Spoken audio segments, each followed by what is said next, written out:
வணக்கம் ஆசிரியரின் உடன்பிறப்புகளே. பெரியார் அப்படி பேசலாமா அப்படிங்கிற தலைப்பில் கொஞ்சம் சிந்திப்போம். சமீபத்தில் செய்தி ஊடகங்களில் ஒரு பெரிய அளவில் ஒரு சர்ச்சைக்குரிய கருத்து பரப்பப்பட்டது. அது எதற்காக பரப்பப்பட்டது அப்படிங்கிறதெல்லாம் கொஞ்சம் பார்ப்போம். அதற்கு முன்னால் இன்றைய குறள் சிந்தனை என்ன அப்படிங்கிறத பார்த்துருவோம். அதிகாரம் 48 வழி அறிதல். குறள் எண் 473. உடைத்தம் வழி அறியார் ஊக்கத்தின் ஊக்கி இடைக்கண் முறிந்தார் பலர்.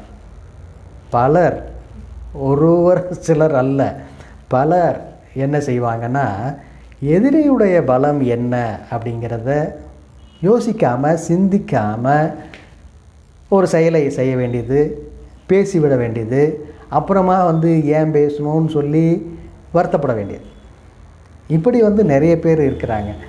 அது மாதிரி ஒரு செயலை செய்யும் பொழுது அதனுடைய நன்மைகள் தீமைகள் என்ன அப்படிங்கிறதெல்லாம் ஆராய்ந்து பார்த்து செய்யணும். அப்படி இல்லாமல் எடுத்தோம் கவிழ்த்தோம் அப்படிங்கிற மாதிரி செஞ்சோம்னு சொன்னால் அது சிக்கலை கொண்டு போய் விட்டுவிடும். இப்போ ஒரு தொழில் செய்கிறவங்க அந்த தொழிலுடைய பின் விளைவுகள் என்ன, எப்படி செய்யணும், அந்த தொழிலை அதில் லாபம் என்ன நட்டம் என்ன அப்படிங்கிறதெல்லாம் தெரிந்து செய்யணும். அப்படி இல்லாமல் ஏதோ இப்போ மற்றவங்கெல்லாம் செய்கிறாங்க அப்படின்னு தொழிலை தொடங்கினா அப்புறம் நட்டத்தில் கொண்டு போய் விட்டுவிடும். அதனால் எதையுமே ஆராய்ந்து பார்த்து தெளிந்து செயல் வேண்டும். அப்படி இல்லாமல் நீங்கள் பாட்டுக்கு மனம்போன போக்கில் ஏதோ ஒரு எண்ணத்தில் விளம்பரத்துக்கு ஆசைப்பட்டு அப்படிலாம் ஒரு செயலை செய்தால் அது பல சிக்கலில் கொண்டு போய் விட்டுவிடும் அப்படிங்கிறதான் இந்த நேரத்தில் சிந்திக்கிறோம்.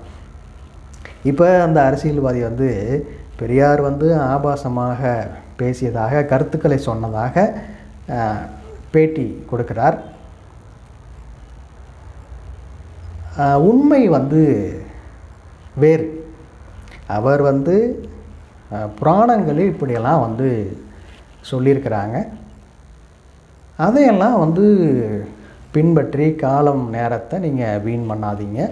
நீங்கள் சுயமாக சிந்தித்து செயல்படுங்கள். ஒழுக்கத்தை எப்பொழுதுமே காக்க வேண்டும் அப்படிங்கிறது தான் அவருடைய பிரச்சாரமாக இருக்குது. சமூக நீதி வேண்டும், மனித நேயம் வேண்டும் அப்படிங்கிறதெல்லாம் அவருடைய கொள்கையாக இருந்துச்சு.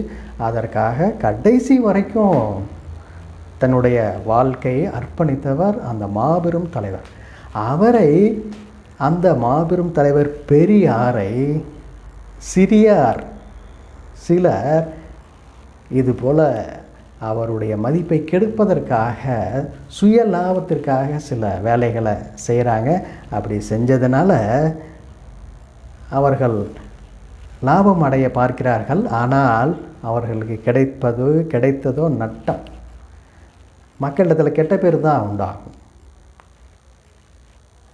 மற்ற ஊர்களிலிருந்து, மற்ற நாடுகளிலிருந்து நம்முடைய நாடு, நம்முடைய தமிழ்நாடு எப்படி சிறந்து விளங்குகிறது அப்படிங்கிறது அனைவரும் அறிந்த ஒன்று. இங்கு மனிதநேயம் மிகுந்து காணப்படுகிறது, சமூக நீதி விளங்குகிறது. இப்படி இதற்கெல்லாம் காரணம் தந்தை பெரியார் அவர்கள் சொன்னால் எல்லாம் சின்ன குழந்தை கூட தெரியும்.